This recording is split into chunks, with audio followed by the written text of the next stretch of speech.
etau sudetaragatim pratipadya sadyah samramba samvrita samadhyanubhada yoga sambrahma samvrita samadhyanubhadya yoga Bhuyasakasham upayasyata ashuyovaha Bhuyasakasham upayasyate ashuyova Shapo maeva nimitas tadaveta vipraha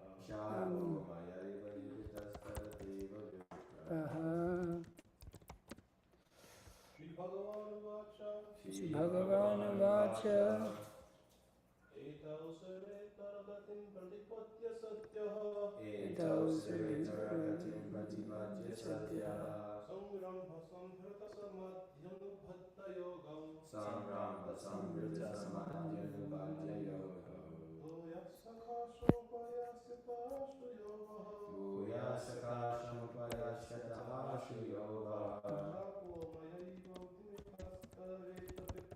Shapo mayeva nimitas tadaveta vipraha Okay, one second, sorry. Shri Bhagavan Uvacha The Supreme Personality of Godhead replied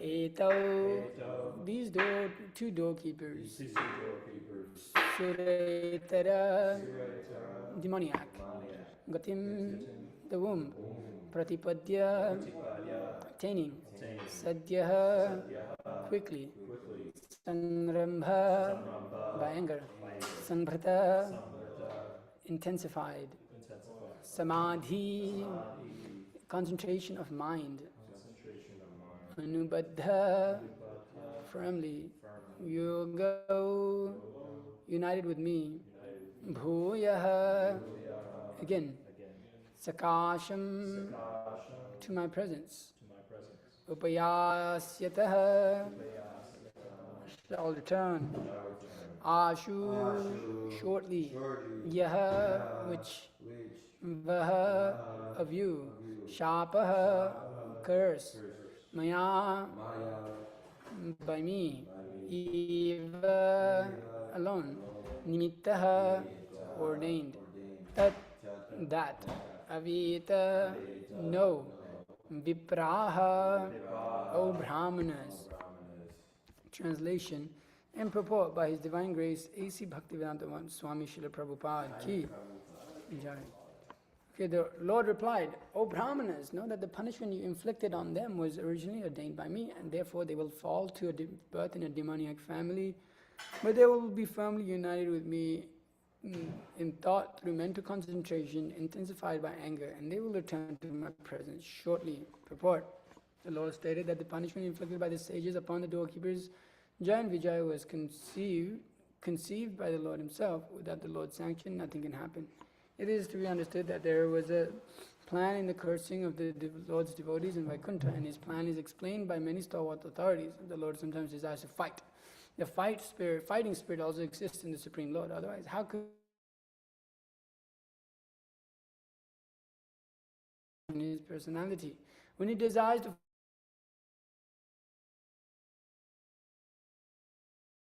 engage fully in His service. Therefore, He sometimes comes to the material world as an incarnation in order to manifest His fighting spirit. In Bhagavad Gita, also it is said that the Lord appears just to give protection to the devotees and to annihilate the non-devotees. And non-devotees are found in the material world, not in the spiritual world. Therefore, when the Lord wants to fight, He has to come to this world.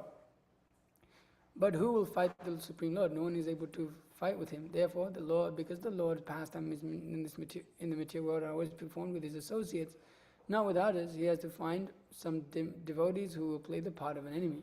In Bhagavad Gita, the Lord says to Arjuna, my dear Arjuna, both you and I appeared many, many times in the material world, but you have forgotten where I remember.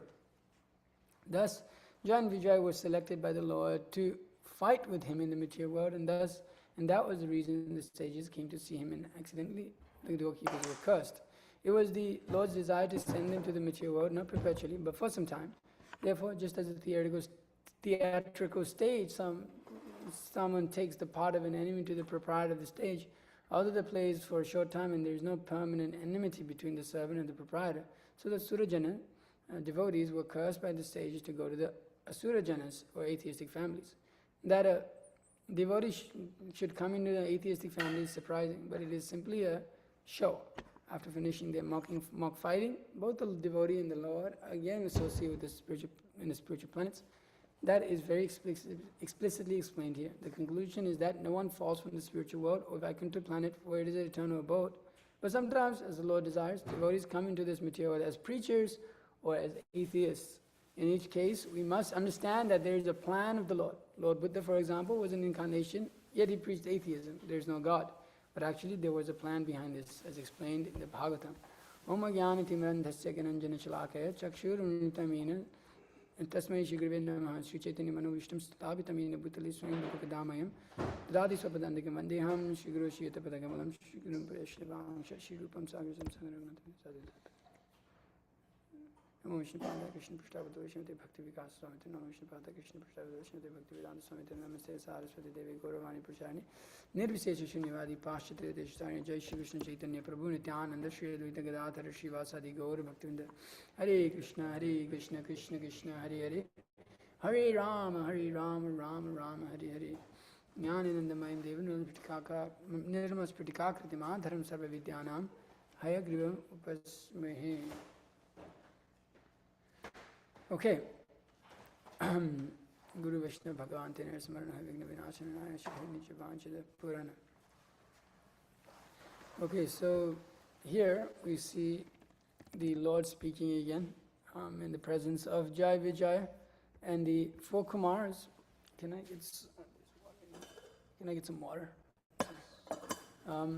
So we see this pastime is very nice, a back and forth between the Lord and the Brahmanas, which are the four Kumaras, and then the what happened? Oh no, I just had proof on Okay, just bring that thing over here. Yeah.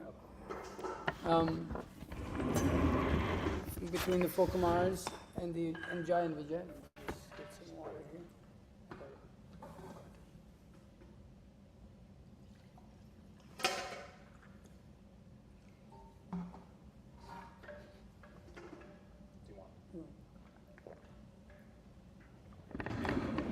Okay, so the Lord had a plan for this whole pastime that is going on. Of course, many lessons to learn throughout this section here.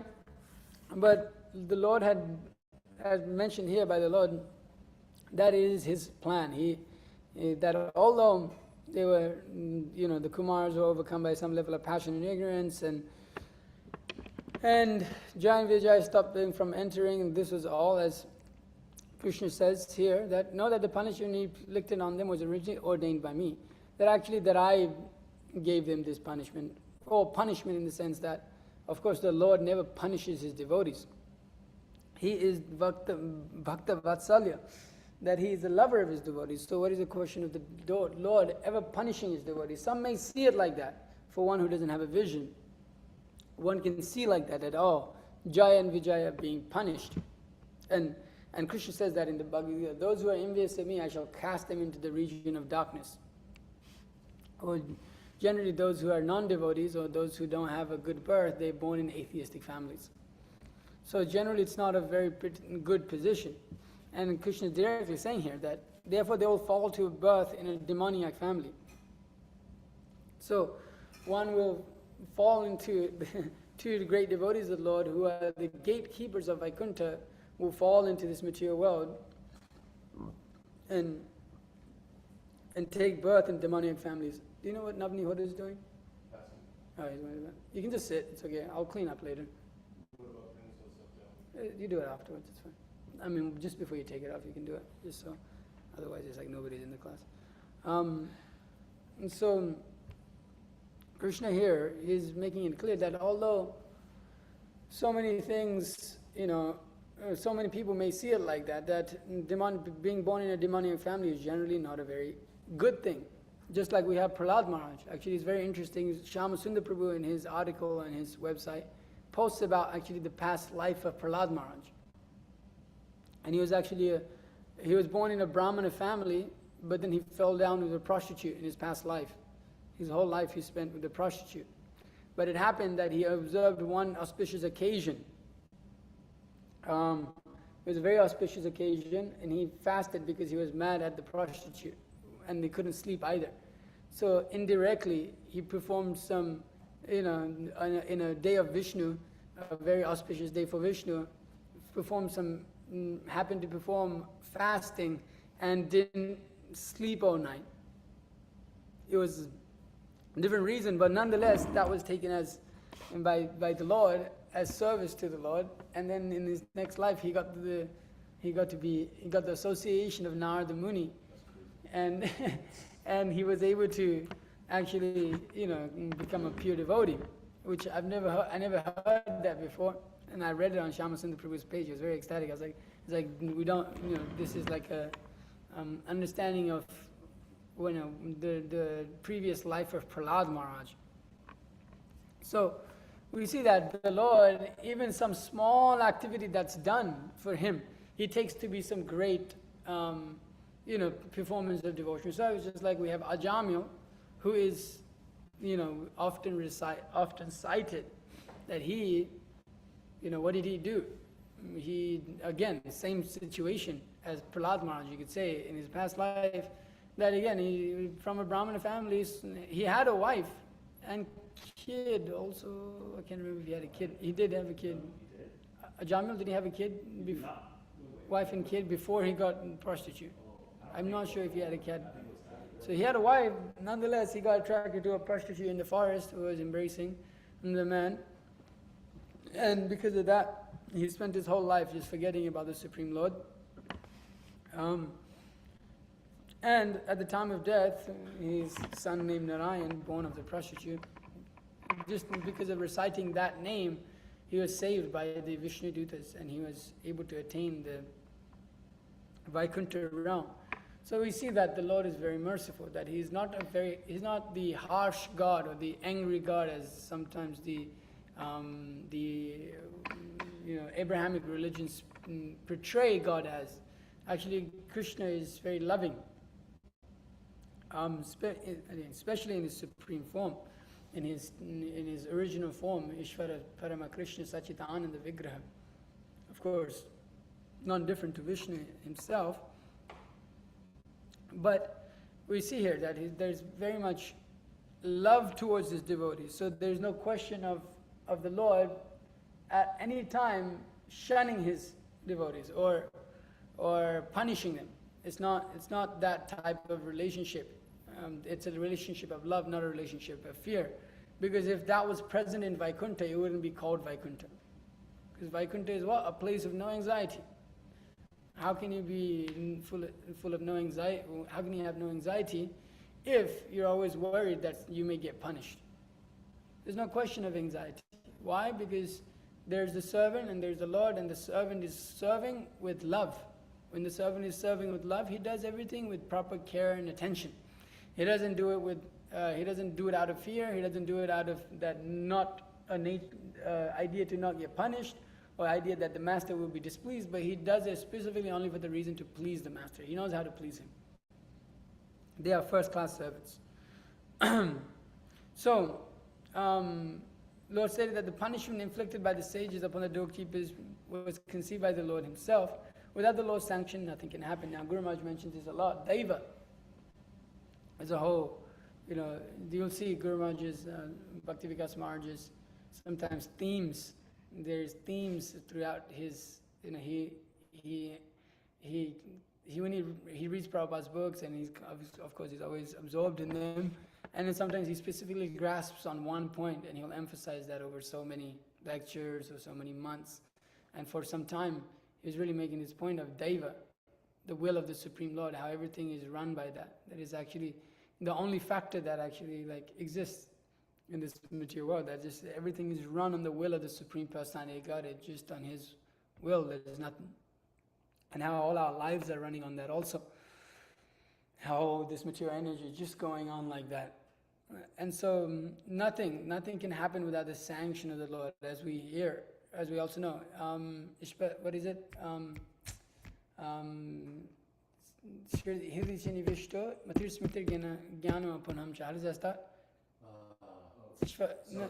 Sarvasya Matasmritir Jnanam Ponam Cha So, Matasmritir Jnanam Apavacham, but he's also the sanctioner. He's the sanctioner. He gives knowledge, he gives permission for us to act in this world. We cannot act, we cannot move, we cannot eat, we cannot sleep. As we also see, that I'm the fire of digestion, Krishna says in the Bhagavad Gita, that he's a fire of digestion. We cannot eat without, Krishna's will. We cannot, the grain, anad bhavanti bhutani, we cannot, without Krishna, the rain coming down and the grains growing and all of these things, we cannot eat. There's no question of us living existence. Our sattva is dependent on Daiva, on the will of the Supreme Lord. And similarly, all the actions that goes on in our life, they're also ultimately karma. We're bound up by karma bandha. We're bound up by the network of karma, but that is also being who's registering all that, who's keeping all the accounts of our karma. Paramatma is there. Huh? Well, that's for your sinful activities. It's scribe though. What's the scribe called? I forget. I forgot. Here's the name for the person who just notes down all of your activities. Yeah.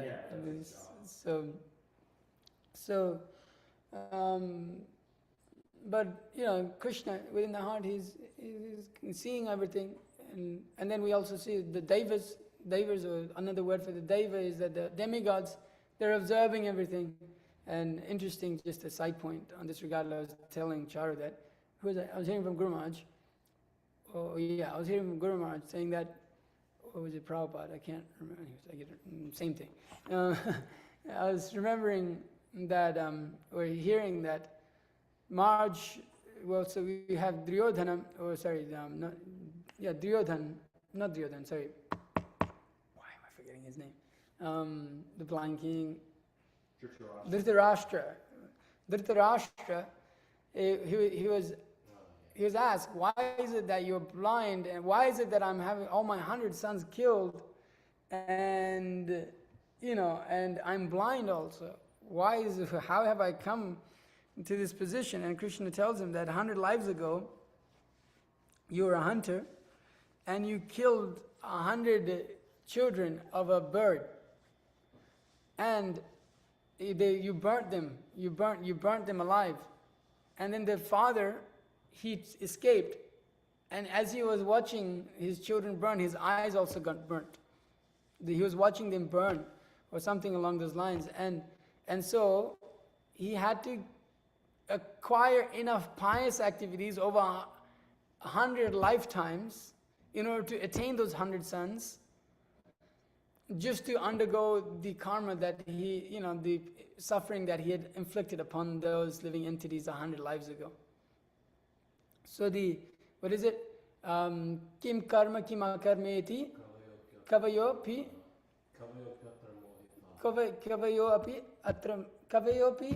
atra mohitaha, and then tate karman. Anyway, so it is, the network of karma is very difficult to understand. But who understands it? Only the Super Soul. Who understands it? Only the Supreme Personality of Godhead that is situated within their heart. That those who are wise, they know what is to be, what is not to be done, what is to be done. But karma, what is karma, what is akarma, what is vikarma, they know all of this. But the Supreme Personality of Godhead, He notes them all down. And then then we get according to what we deserve. And it's very difficult to understand, impossible to understand. 100 lives ago, what you would have done. Just like last night, these people across the hill, they run these, they have all of these vehicles, off-road vehicles, and they run them till 12 o'clock at night. Super loud. And those living entities are trying to sleep. After the sun goes down, the living entity, you shouldn't disturb them. Nature's law is like that. That they go to sleep. Those birds go to sleep. That's it. And they need to get proper sleep because that's. But because of all their vehicles, they don't get to sleep. And you can hear the birds at night just chirping. They're disturbed. I was thinking, they're gonna have to experience some karma where they can't sleep, insomnia. Because you're disturbing those living entities unnecessarily, just for your own enjoyment. And so, but it's very difficult. They cannot understand. How can you see? Pashyana pishyama pashyati. They see that the living entities are disturbed. Nonetheless, they cannot fathom that somehow, somewhere down the line in my life, as the soul traveling from one body to another, I will acquire some pain, acquire that same pain in my life. And then, but you cannot understand why. Therefore, one who is a tattvadarshi, he can understand his situation in his life. How does he understand? He sees that it's the sanction of the Supreme Lord. That it is my position, that I've committed some sinful activity, and that Daiva, there's a will of the Lord, that it is going on. It's not that I don't deserve this. Everything that we have gone through, whatever suffering and happiness we may experience, that is material, we deserve because of our karma. But the Supreme Lord is allowing that to happen. He's willing that to happen. Now, of course, the Supreme Personality of Godhead can change His will and change our karma, because as Krishna says in the Bhagavad Gita, Sarva dharma paritaja mamekam sharanam vaja aham tvam sarva pamapibhyo mokshishami masuchaha, that you surrender unto me, I shall take care of everything. Don't worry. All your sinful activity, whatever, don't worry. What does that mean? Sometimes we still may suffer from our sinful activities. For example, we may still suffer from insomnia, but the insomnia we experience may become favorable to Krishna consciousness sometimes. You chant more, hear more, okay, to use that time to become advanced in Krishna consciousness. So it only happens by the will of the Supreme Lord. So, but the Supreme Personality of Godhead, for the karmis, they're not, because they're under the shelter of Maya, of Mahamaya, that as Krishna says in the Bhagavad Gita, how does that start? Daiveshu gunamayi mama maya duratyaya. They're very difficult to overcome. It's impossible to overcome in this material world. That this Daivi Shakti, Daivi Shahi Gunamahi, this divine energy of His, it is divine. Although it is external energy, it's divine energy coming from Krishna. It's very difficult to escape. So people cannot understand, and they cannot. They suffer. They suffer under their wheel of karma. But for His devotees, Krishna says in the Bhagavad Gita that I take special care. I am not partial to anyone. But for my devotees, I am. But for my devotees, I take special care of them. Why? Because He loves them. Manmana bhava mad bhagavad madhyaji mam namaskuru mameveshasi satyam te pratijani priyosi me. That those who are always thinking of me, worshiping me, bowing down to me, for them, they're very dear to me. So Lord gives them sanction. Lord gives them special attention. The Lord gives them, special care. Just like a child who is very much dependent upon his father, the father has special love for.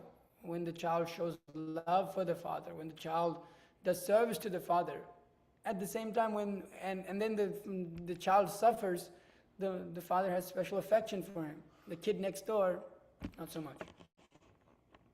Because the child is dependent on the father. So similarly, the Lord, although sometimes even devotees have to go through so many trials and tribulations, we can understand that they are under the shelter of the Daivi, of Daivi Shakti, of the divine energy, of the internal Shakti specifically. Because they're not performing service, or they're whatever they're doing in the material world with the desire to enjoy this material world, but to serve the Lord. So that endeavor which is done purely for the service of the Lord, Srila Prabhupada writes in the Nectar of Devotion that people in this material world act out of passion, and out of lust. But that same lusted desire, when deviated in devotional service, when dovetailed, as Srila Prabhupada often says, in devotional service, it becomes love for Krishna.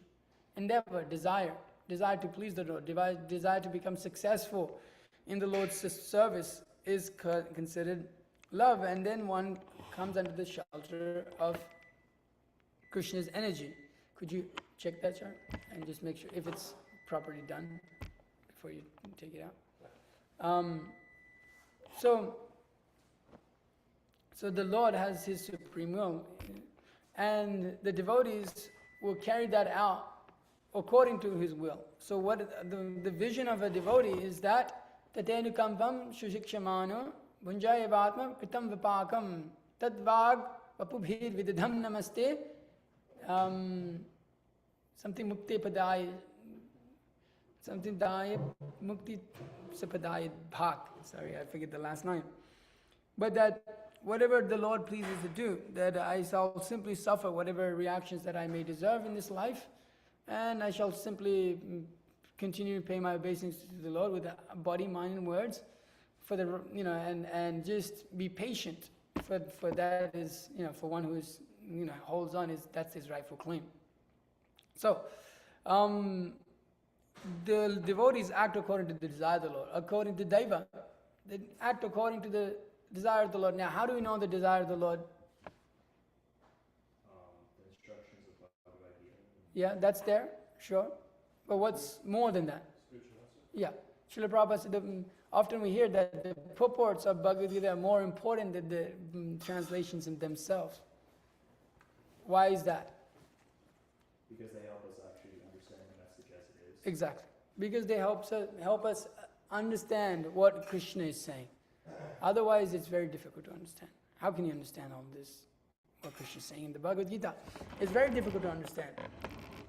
It's very far. But by the mercy of the Guru, one can understand the plan of the Lord. The Acharya knows the plan of the Lord, and he acts according to and teaches others how to engage in that. There's a Guru Maharaj, I believe either it's in the Bhakti-samrita Vaibhav or it's in the Muda Mission. He writes in a very poetic way that the Acharya knows what Krishna wants, and he exercises that and shows people how to engage in that service of Krishna. So we see that the acharyas and the devotees of the Lord, they specifically only act out of the desire of the Lord and the plan of the Lord. And that is also revealed to the acharyas, just like we have Bhaktivinoda Thakur, very much revealed. Of course, him going through scripture and understanding that internally, and then showcasing that and displaying that and giving that to us in this world of the desire of Sri Chaitanya Mahaprabhu. Again, manifesting that, remanifesting that, you could say. The desire to spread the holy name in every town and village. So we see that it requires us to know the plan of the Lord. And when we act according to the plan of the Lord, we're under that supreme potency of the Lord. And so in this case here, we see that the Lord had a desire to fight. He just wanted to fight. He's the Supreme Personality of Godhead, and he says, I want to fight. In Vaikuntha, it's all peace and love. In the true sense, not in the hippie sense. Real, it's a place of no anxiety, like I was saying before. So there's not much fighting going on. So Supreme Lord, he sometimes just, not that he's bored, because there's supreme loving relationships going on in the Vaikuntha Lokas, but he just wants to fight. Why does he want to do it? Because he wants to do it. That's all. He's God. He can do what he wants. Just like somebody who is very rich and very, has a lot of money and opulence. He wants to do something. Sometimes he can do it. Why did he? Let's philosophically understand why he wants to do that. He's a person. You can't understand philosophically. Why does somebody want to do what he wants to do? Because he likes to do it. That's all. It's easy as that. Why does someone love someone else? You can analyze so many things.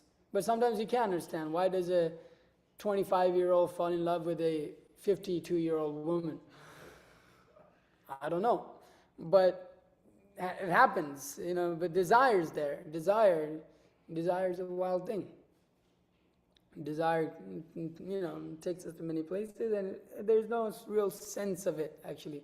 Just desire by itself, there's not so much. Of course, ultimately it's the desire to get pleasure, but how one gets that pleasure, may not be so much logic and reason sometimes. Also, sometimes it's just weird. Sometimes you see, like, there used to be TV shows called my weird addictions. You've seen that? Yeah, my Yeah, addiction. yeah, my strange addictions. I'm sure everybody's kind of seen that.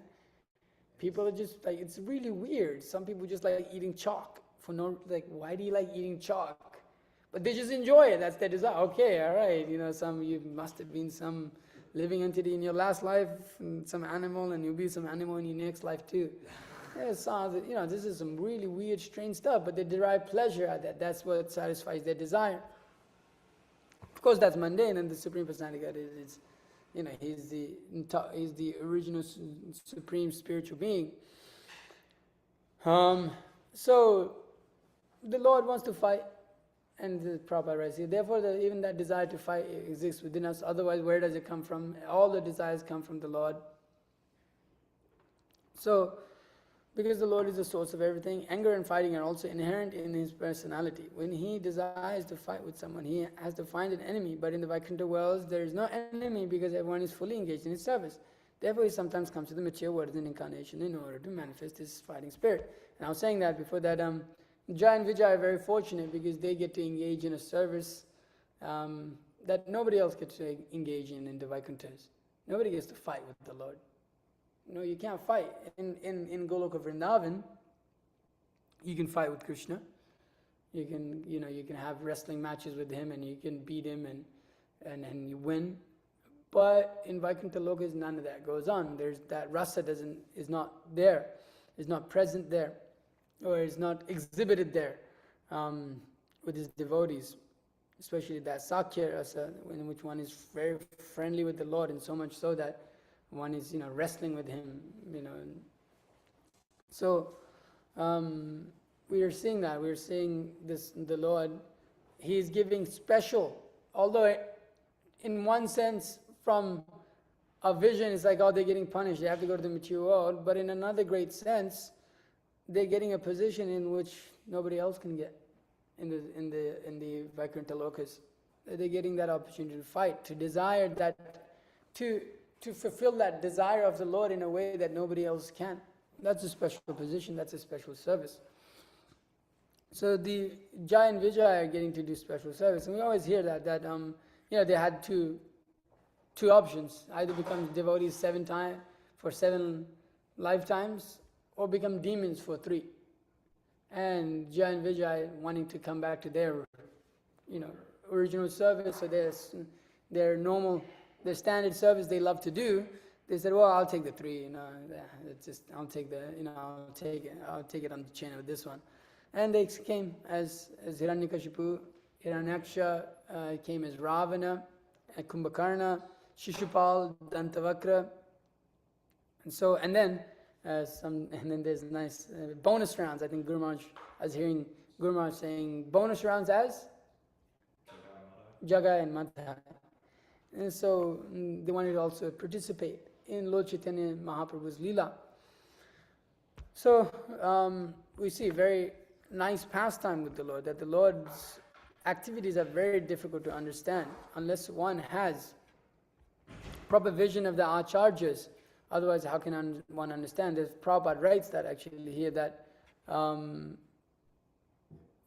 explained by many stalwart authorities, that and there was a plan of the Lord, that it was ultimately the plan of the Lord. Even the Bhagavatam itself is an explanation of the Vedanta Sutra, and of course the devotee here, Vyasadeva, is giving us all of this nectar to explain all of these different pastimes of the Lord in proper perspective. And so the Lord, he out of his own will to fight, he comes to the material world. Often Srila Prabhupada says that he doesn't have to come paritarnaya sadhunam vinashya duskritam dharma samstha panarthaya sambhavami yuge yuge. So he appears to annihilate the demons. Paritarnaya sadhunam vinashya duskritam. So to live with the pious. But he doesn't have to do so. He can do it. He's the Supreme Lord. He can just do it from up there. If Vaikuntha, he doesn't have to come all the way down. But he likes to fight. It's just he likes to do it. That's all. So, and there's nobody. Prabhupada's writing it that there's nobody qualified to fight with him. It takes a lot to fight with the Supreme Personality of God. It is not going to come down for some small person like Hitler or something like that, or whatever other terrorist that may be around nowadays. It's not worth it for him.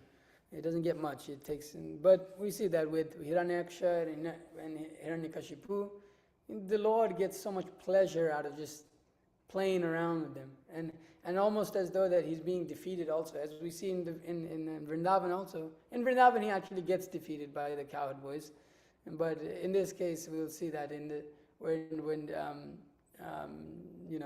Nrsingadev is fighting with Hiranyakashipu, descriptions are as if the Lord is losing. It's like, and the demigods are a little like, what's going on? And then the Lord, okay, that's enough. And a little, just tore him apart. So we see that the Lord has a fun time. He has a good time in fighting. He has a good time. He loves it. We see that we have Muhammad Ali, the greatest fighter. The recent lecture was there, so I'm referencing that. And we have so many people that just enjoy fighting. There's a rasa in fighting. I don't know that. I don't like. I think it's like really terrible. It sucks when you fight someone and everything. It's like really terrible. But there's a rasa that people enjoy in fighting. That rasa originally comes from the spiritual world. And so the Lord comes and exhibits his anger and fights with the demons, in which case also have to be devotees, because there's no better fighters than his own servants. So they were selected, Prabhupada writes. The Jaya and Vijay was selected by the Lord to fight. It's like the draft. And come on, get down there. We're going to fight. And that was the reason the sages came to see him, and accidentally the doorkeepers were cursed. It was the Lord's desire to send them to the material world, not perpetually, but for some time. Therefore, just as a theatrical stage, someone takes the part of the enemy to the proprietor of the stage, although the play is for a short time, there is no permanent enmity between the servant and the proprietor. So the Surajanas, devotees, were cursed by the sages to go to the Asurajanas, or atheistic families. So that's another case, Navanihota Prabhu, of Suras becoming Asura. Jaya and Vijay taking the position of Asuras. And they actually did. It's a play. Like theatrical play, you have to get into it. It can't be like, it's not like, Hiranyaksha, Hiranyakashipu are just like pretending. They actually got, they were into it. They were like doing like crazy things that, it's like... Austerities for thousands. Austerity, but they were like punishing brahmanas and like doing some really crazy things, but they were playing the part. They knew... Although a lot of it, it's like wow, they had to do all of that. It's the austerity they took to try to please the Lord. You wanted to fight like that, so okay, let us really take the role. They really took that position seriously. So of course we understand a different point of vision that is there also, but from this point of view here, we see that the two devotees really took it on. They really took on that role, that theatrical. It's a very, Hiranyakashipu and Hiranyaksha, they're very dramatic, and then Ravana is very dramatic. It's very intense. But Prabhupada says here, after finishing their mock fighting, both the devotees and the Lord are again associated in the spiritual planets. This is very explicitly explained here. The conclusion is that no one falls from the spiritual world Vaikuntha Lokas for its eternal abode. But sometimes, as the Lord desires, devotees come into this material world as preachers or as atheists. And so this specific line is very important for us, of course, in any of the traditions of Vaishnavas. There's so many great devotees that directly descend from Vaikuntha. We have, great devotees like Ramanuja Acharya, or we have also have Vedanta Desika, who is the bell of the Lord. He's the incarnation of the bell of the Lord. That's very ecstatic. And then we have our own acharyas, Nayanamani Manjari, the very much embodiment of the sight of Radha and Krishna, who is Bhaktisiddhanta Saraswati Thakur. That's, we have devotees that come from Vaikuntha, and that's like, ecstatic. But then we have devotees that come from Goloka Vrindavan, Srila Prabhupada, Bhakti Vinod Thakur, our great, so many acharyas within our line. They're like, but, and they come, what do they come for? To preach against this atheism. Some devotees come to act as atheists. It's interesting. And some devotees come to defeat the atheists. And sometimes even the Supreme Personality of Godhead comes to preach atheism. Like Prabhupada mentions as it is said here, that sometimes Lord Buddha, for example, was an incarnation, yet he preached atheism. How can you understand all this? How is it? Sometimes the devotees come as preachers, sometimes they're born in families of atheists and preach atheism, or even Mayavad, Shankaracharya. And then sometimes we have Lord Buddha, the Lord himself, and comes and preaches atheism, but then he also says to us that, that yada yada hi dharmasya glanir bhavati bharata. How do you understand all this? It's very difficult to put it all together. But the Lord has a supreme will. He has a plan for it all. And we can see it, we can understand. The Bhagavatam explains to us why Buddha came, why Shankaracharya came, why all of these devotees come. So therefore we have the vision through the Shastra to understand. Now Christians will take this because they don't have the vision of Shastra, because they don't have the vision of Acharyas, because they're not Acharyas, they're not thoroughly purified men who are truthful at heart. They cannot understand it. They'll say, see, your God is doing this, your God is doing that, your God is doing this nonsense, your God is doing that, your God is sending his own servants down to this material world to become atheists and demons and perform so many heinous activities, And so what kind of God is this? Well, we can understand that Krishna is the Supreme Personality of God, and he's got his supreme will, and he does whatever the heck he wants. But we can understand as Premanjana Churita Bhakti Vilochanena Santa Sadeva Hrideshi Vilokayanti Yang Shama Sundaram Achinta Guna Sarupam, inconceivable. Govindamadi Purusham Tamaham Bhajami. Who can understand? Only who has bhakti badham. One who possesses bhakti, one who has captured Krishna by his devotional service, he can understand. Yesterday I was reading Nectar of Devotion. And it's very interesting. Srila Prabhupada writes that even within this world, when one becomes advanced in devotional service, mentioning that one has to go to regular devotional service, he develops a desire to have that conjugal love with Krishna. And he develops, I said, and Prabhupada specifically writes, it's not only women that develop, also the men can develop. Men, devotees in the body of men can develop that. And I was thinking, it's inconceivable, it's like, how is that possible? It's like there's nowhere near, or understanding of that. Just this mundane sex desire is there in the mind and the heart, in our current state. But then he gives so many references to the sages in Dandakaranya, in which they desired to have a conjugal relationship with the Lord, and the sages of that forest. And Rama, Prabhupada mentioned, Rama didn't give any reply. They requested the Lord, and Rama remained silent and granted them a boon that in his next incarnation, when Krishna comes down to this material world, that they will get to take birth in the wombs of the gopis and enjoy with Krishna. But it's very difficult to understand. One has to have that bhakti, one has to premanjana charito, that one has to have that, and the eyes that are anointed with love of God. One has to be able to see that. One has to actually come to that position by the practice of regulative devotional service. So, in any case, Prabhupada says that we must understand that there is a plan of the Lord. In whatever situation we may be in our life, we simply take it as the mercy of the Lord. Whatever it is, whether it is a good situation, whether it is a bad situation, that is always the mercy of the Lord. That if we're acting properly, if we're following the regular principles, if we're trying to go towards pure devotional service, we're trying to surrender in some circumstance, you can't see ahead. It's difficult. We don't have that vision. Krishna has that vision. But as Krishna says in the Bhagavad Gita, that I know past, present, and future.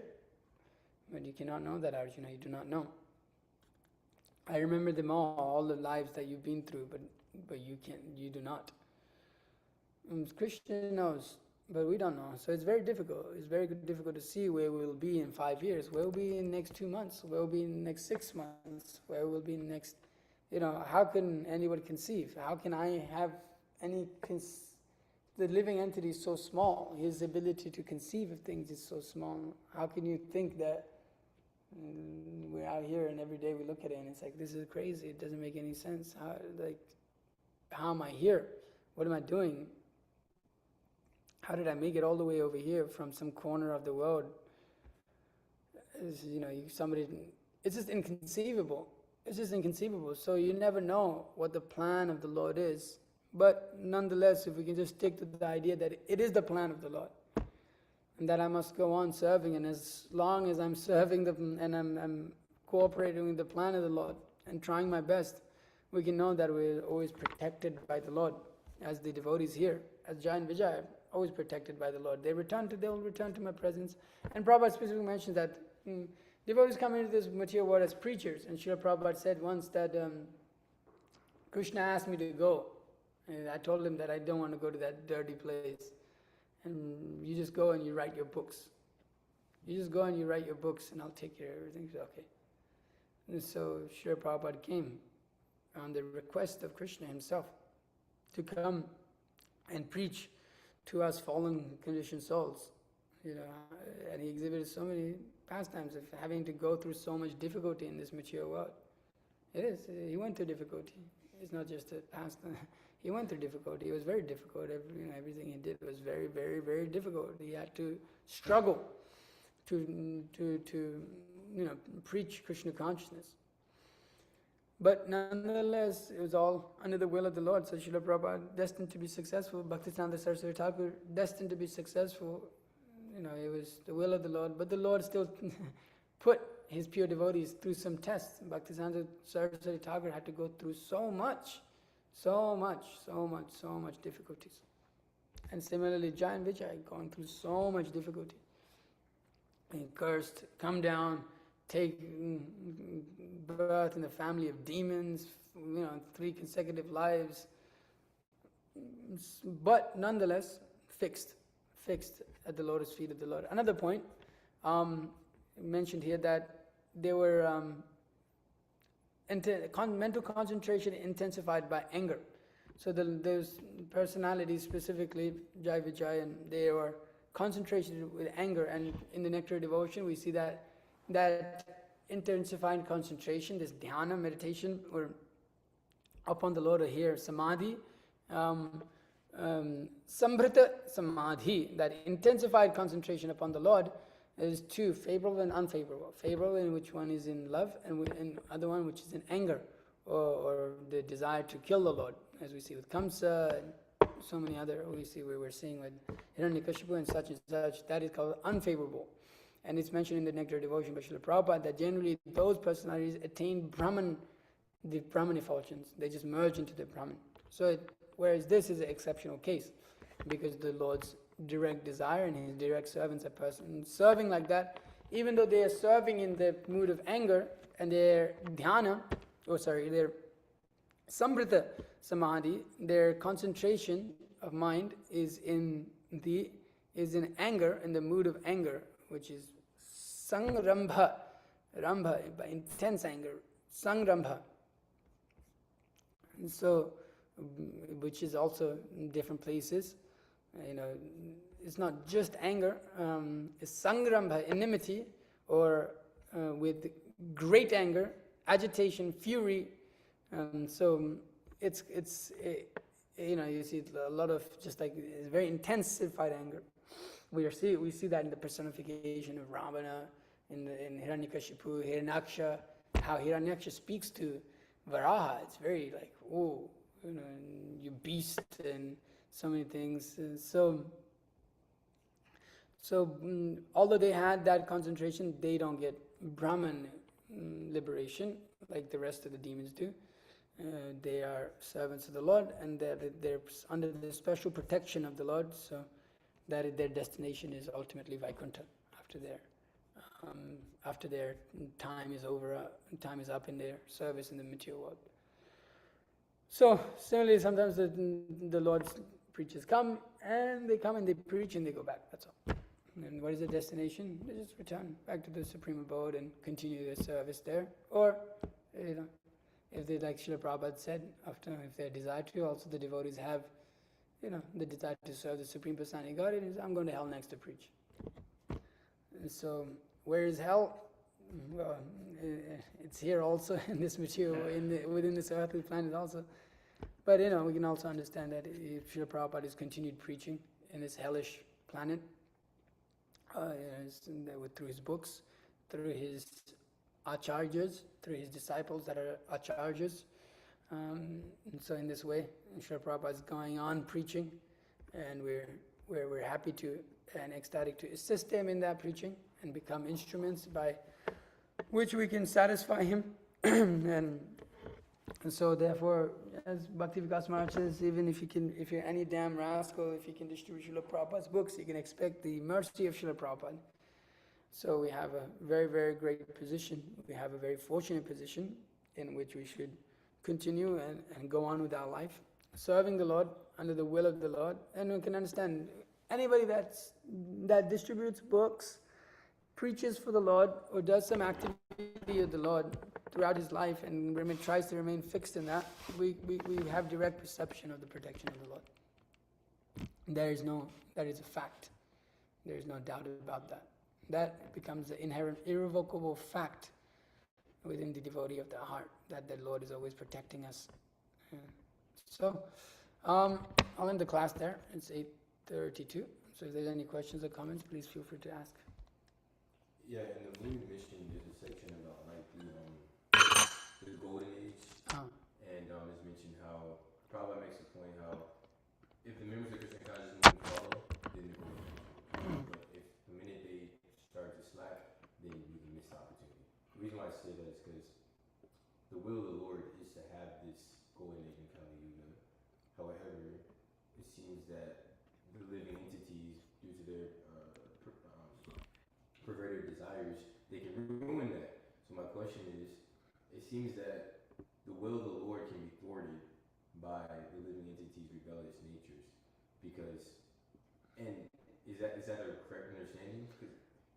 Yeah, no, there's two aspects of that there. The will of the Lord will always be carried out. So just because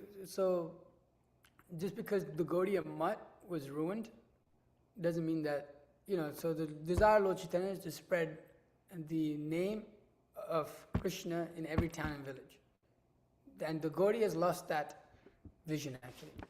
It's not possible. And even the Gaudiya Math, when Bhaktisiddhanta Saraswati was there, he was doing it, practically. But then after he left this planet, then what happened? Gaudiya Math fell apart, and they thought, that won't happen. I don't think that was right. They started doubting the will of the Lord, or the desire of the Lord. And so they didn't endeavor for it. But somebody came, Srila Prabhupada came, and made it happen. So the will of the Lord is carried out. If he wills to do it, he'll carry it out. But first, Guru Maharaj makes the point that it may not be done through that institution also. That it may be not done through ISKCON. That it may be that, some acharya comes up and he reinstates all of these things properly. And then there might be a Golden Age, not Yeah. necessarily with ISKCON. Yeah. So it may be like that, because if the will of the Lord is like that, then it will go on. But we often have that saying that, Krishna is going to make it happen. Do you want to be a part of it or not? Do you want to be an instrument in that or not? Because as Krishna says to Arjuna, that I've already killed all these people. It's my will. I've killed them all. That, what is that verse? That, death I am, time I am. Time, what is the word? Kalosmi. Time I am the destroyer of all. And I've come to destroy all of these worlds.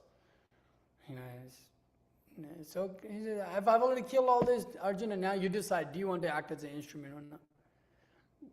And the Lord, because he likes to glorify his devotees, he gives them that position by which if they just act according to the will of the Lord, he glorifies them. How? By having them carry out that activity. They become Shakti Avesh. They become empowered by the Lord. As we have to have in Chaitanya Charitamrita, that Krishna Vina Nai Pravartan, I can't forget the second line there, that without the mercy of Krishna, we cannot preach the cult of devotional service. Anybody who doesn't have the mercy of Krishna cannot preach. So that is there, we have to follow in order to create that golden age. There's no doubt about that. If nobody follows, can it be lost? Guru Maharaj says yes, in that section actually. Can it be lost? Yes, if we're not very careful.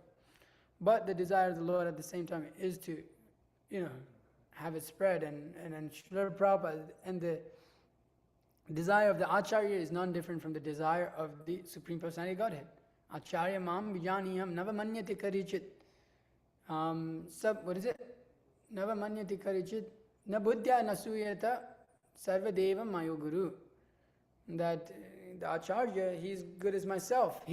I am him. He actually says, one should not think the Acharya to be some man as some offenders do.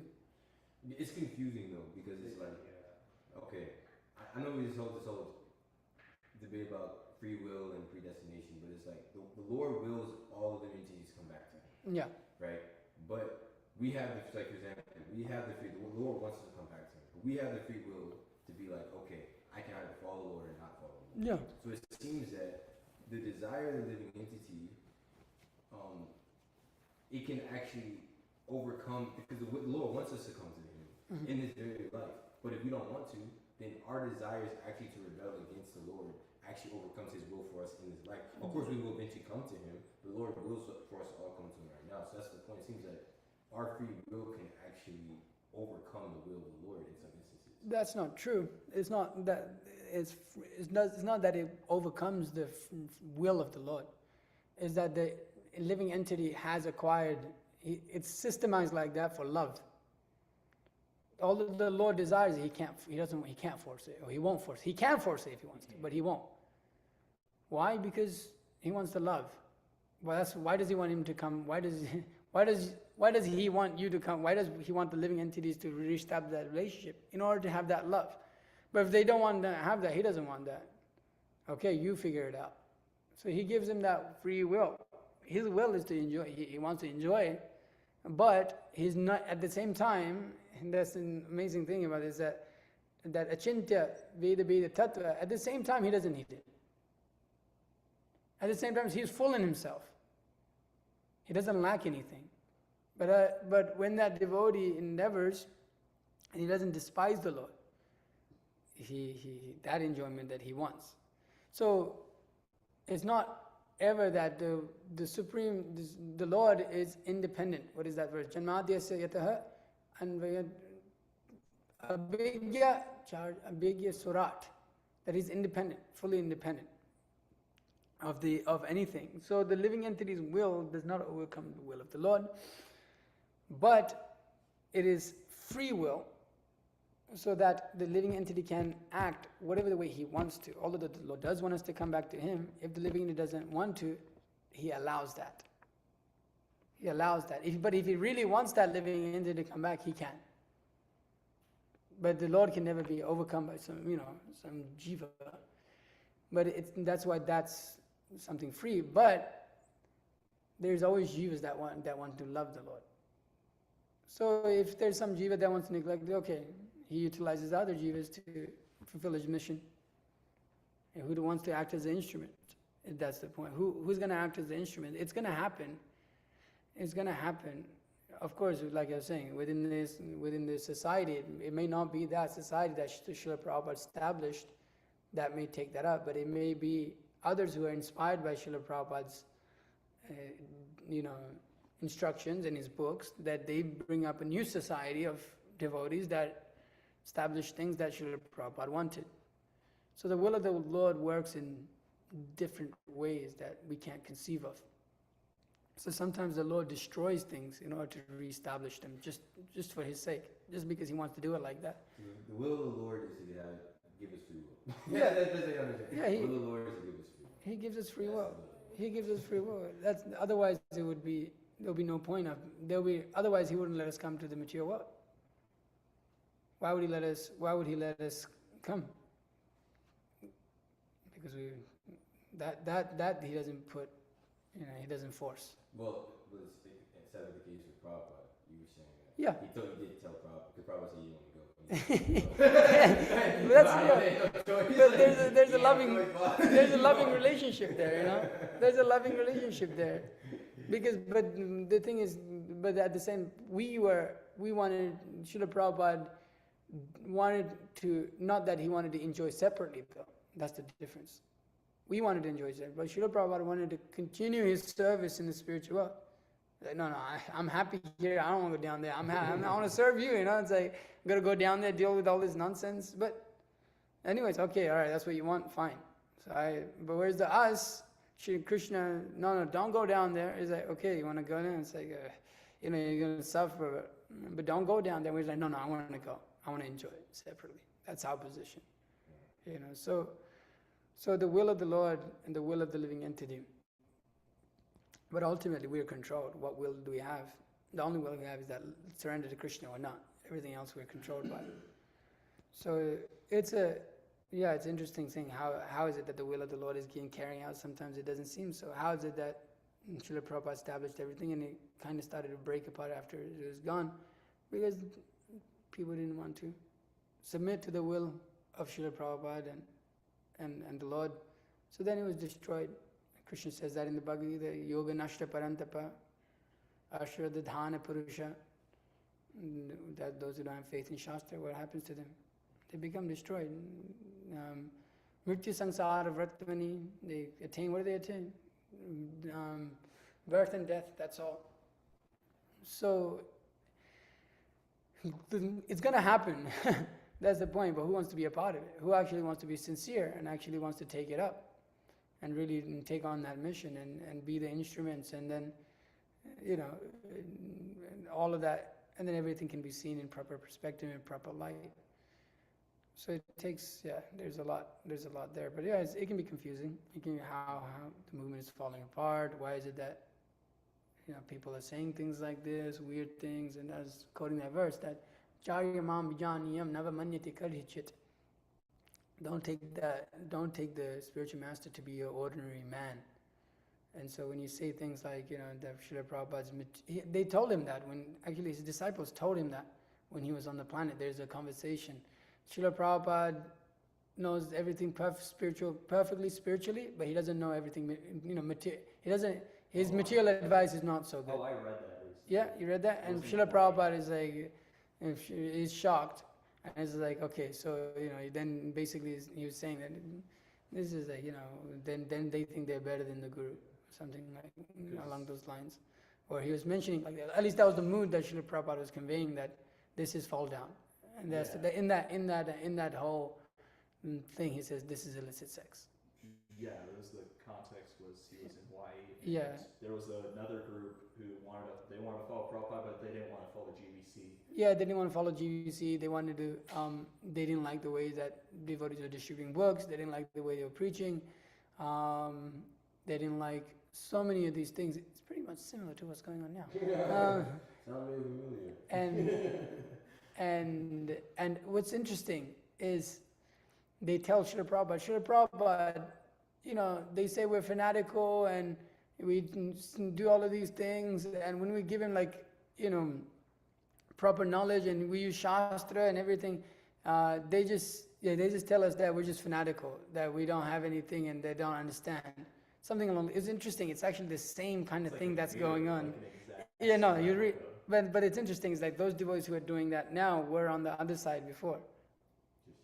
It's the same kind of, like, you'll see like the different devotees that are described in there.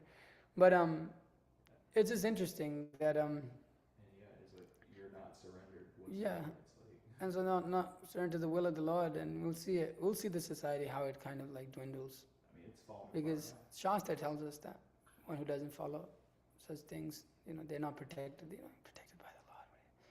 What protection do you expect? Nothing. Everything will just shatter. You said those people who are on the side of being fanatical are now. Yeah. Now you could. Yeah. I forgot the names, but I could show you the section. I think yesterday, not yesterday, when I last in the class, you made that point that our project has been existing for such a short amount of time in comparison to so many other temples Yeah. that are like falsely criticized, but they've been existing, going on for like 40, maybe 50 it's not much longer. It's like, yeah, that is a consideration. I remember I had a conversation with Paul Prabhu about that because there was something that I could like during Prasadam, and well, I didn't know this until I went into the temples, and like, why isn't that standard there? He's like, well, I mean, our standard might be high, and it's like, let's see 5-10 years. He's like, because a lot of these other places they were at such a high standard, and then it's like they weren't able to maintain that because of so many reasons, like you said, it's either growth or just like whatever, just like comes in. It's like hard, like it's not easy. Guru Maharaj also says there's no guarantee that if we're practicing at one standard now, we'll always remain at that standard. Yeah. So it's like we should take that as a mercy of the Lord. Yeah, you mentioned that in that lecture in the Vyasa Puja. If you like this mood, if you're seeing proper result, keep it going. Just keep it going. And he was mentioning that in Salem, in regard to Salem, also in Salem, I think he was mentioning that the difficult thing is to keep the spirit going, to keep the spirit of strictness and all of this going, because especially when you practice for a long time, the nature is to become laxed. Because what is it? Familiarity breeds contempt. So we become familiar in our kind of practice of Krishna consciousness, and we think we're okay. And then it's just like, what is it? Perfection is attained in small degrees, but also fall down happens in small degrees. It Both. starts in the mind. Yeah, I mean, just wherever it may start, but it's both. You can go both ways. You can either. It's all in small degrees. It's small things, small things that take us down bad path. So, and then generally when those sense gratification comes in, then we have moha. You become disillusioned, or all of these things. When you become illusioned, or you become bewildered, that's when you start to say all of these crazy weird things, because you kind of like start to justify your sense gratification, and you see it's like that's what we're seeing more, is that those who speak and they don't speak according to Shastra, generally just if there is no reference to Shastra, then you can understand that it's sense gratification. It's justification of our sense gratification and our some perverted desire to have sense gratification in this material world.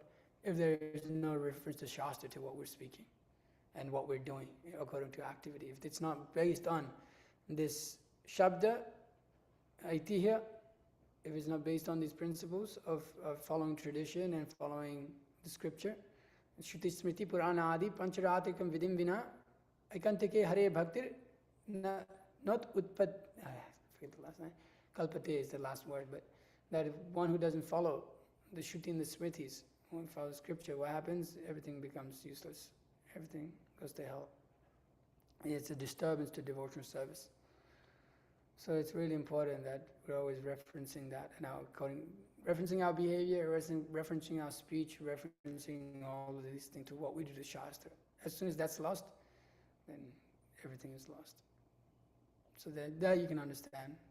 You can just observe. You don't have to be a scholar. You just who's speaking on the basis of Shastra and who's just saying, well, Prabhupada said. That's not our Mahavakya. They take that as Mahavakya. Prabhupada said, but that's not what we're. That's not what we like. Of course, we care about what the acharyas say, and that what Prabhupada teaches us that Shastra is in the center. And so then sometimes people make different weird points of just like, Prabhupada said this and Prabhupada said that. So why don't you take this? Well, we only take we take Prabhupada's statements according to, and we analyze them with Shastra, and then we understand why he said the other one, but ultimately we take that instruction which is in line with Shastra. Of course, everything Srila Prabhupada says is in line with Shastra, but in certain circumstances, Srila Prabhupada said things to certain personalities that doesn't need to be implemented in our society. Not everything that he said in conversation to people needs to be implemented into our society. Because actually, one point a scholar makes is that those conversations shouldn't be recorded. A casual conversation with his disciples, not meant to be taken as instructive, particularly for the society. at large. His books, his letters, and then circumstantially, there's those conversations are there, but they technically, just like if I sat in the room with my Guru Maharaj, with Bhakti Vikas Maharaj, and we had those conversations recorded, You don't take that as instruction. no, you didn't. Of course, we're discussing circumstantially, but it wouldn't be good for the society because people won't be able to understand it. Because when you're speaking with your spiritual master and you're in management and you're dealing with so many factors, there's been so many conversations that have gone into that, and so many factors we're discussing that recording can't capture actually what's going on. And then the spiritual master may say so many things that others find disturbing and controversial. But it's a role that he has to take, and he has to comment and says things that people may find like, oh, and take it out of context, and then Navamanya to Karichet, take him to be a man of this material. So that's what they're doing to Prabhupada. It's very difficult to understand all of these things. But yeah, it requires a lot of depth. But yeah, in terms of future, just keep with Shastra, that's all. Stick with Shastra, and stick your behavior should be according to Scripture and Shastra, and if people stick with that, and even if others don't stick with it, you stick with it. That's the point. If others don't stick with it, you stick with it. If the society doesn't stick with it, you stick with it. That's the point. Okay, he didn't do it, so I shouldn't do it. No. You do it. You chant your 16 rounds. You follow the 4 regulations. You read Prabhupada's books. You go on. Who cares? At the end of the day, point is made by Srila Prabhupada in his books that everybody has to fly their own plane. We go. We should aim to go back to Godhead. Who cares if the society goes to hell? In one sense, I just don't want to go to hell with it. That's all. That's the point. We should try to help as much as we can, but highest realization is to save oneself first. Otherwise, you can't do anything, anyways. So just some things. Is there anything else? Just brief thing. One of the points you made again on that, I was really struck by that explanation for Dhritarashtra's suffering Mm-hmm. because of all this other whatever. So just that one simple act, It was Guru Maharaj said, it was towards the end of one lecture. I was trying to find the reference. I couldn't find it. There was some disciple who he had asked a question, and he was like, basically, how do you encourage other people to take the devotional service up to a proper standard? And he was like, well, what is he doing the prasad? And he was saying, I don't know what you were doing before Krishna consciousness, but I'm just going to assume you're up to nonsense. He's like, me myself, I was a mass murderer. And Guru Maharaj is really good, saying really far out stuff, and has a punchline, and then laughing. So he said I was a mass murderer, and the room was just dead silent. And he's so many different living entities, he went into my belly, and anyways, it kind of just dawned on me, we don't know not just what we were doing just within this life, how much sinful reaction we have waiting for. It's just what to speak of these other lives and whatnot. It's just crazy. It's how much we've done just within this one body. Mm-hmm. And so many things we've done we've forgotten, or even there's so many things that we don't even have a conception of being sinful also. Yeah. Like you said, these people were riding these UTVs or whatever. It's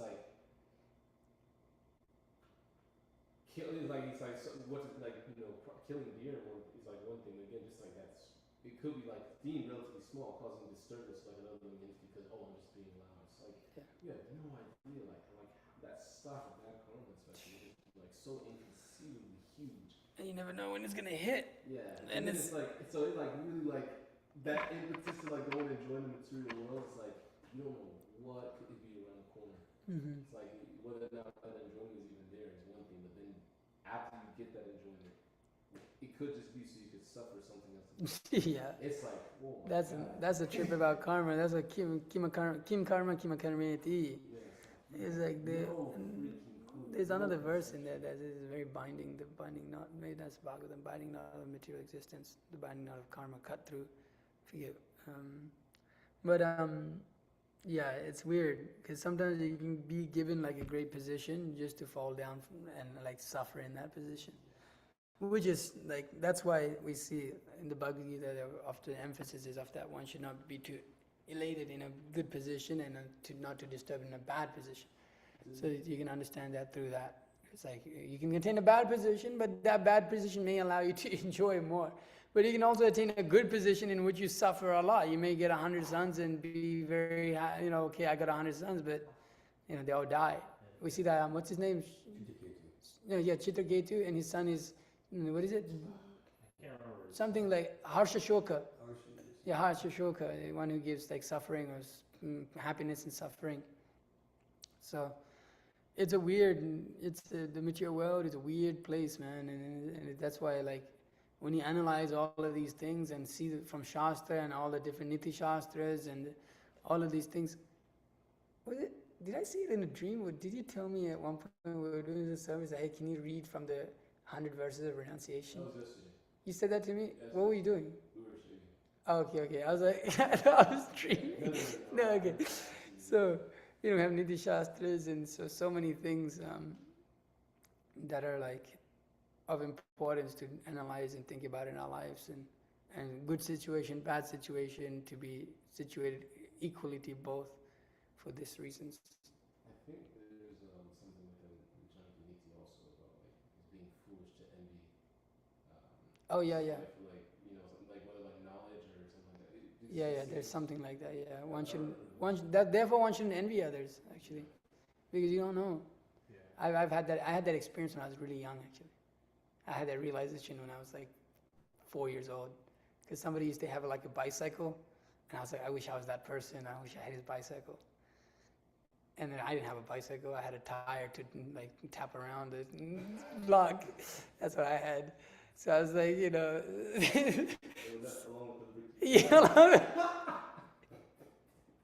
along with my brick car that I had, because I didn't have toy cars. They used to have a brick, put a hole through it, and drag it with a rope, and they would make like roads, like little roads on the sand, and that was like fun. But then I remember later I went to Australia, and I was like, damn, I'm really happy I wasn't that dude in that bicycle, having that bicycle. And then I don't know why I thought like that. I was like, wow, that's pretty crazy. You shouldn't desire other people's positions. And I was like, I don't know, as a really young kid, it's like a pretty like deep, I think that's probably the deepest thought I ever had, thinking that, okay, that's pretty interesting that you shouldn't desire other people's positions, because you never know. You never know what they're going to get. You never know what you're going to get. And it's like that. I want to be like him. And then later, like, I don't want to be like him. Like there's people in this world like that. I was like, I want to be like him. I wish I was like him, and this and that. And then later, like, oh, damn, I'm so happy I wasn't like him. So it can be like that. All right. So I think that's it. Okay, Srimad Bhagavatam ki jai, Srila Prabhupada ki jai. I'm going to talk to Abhimanyu Shuddhadas, Prabhu.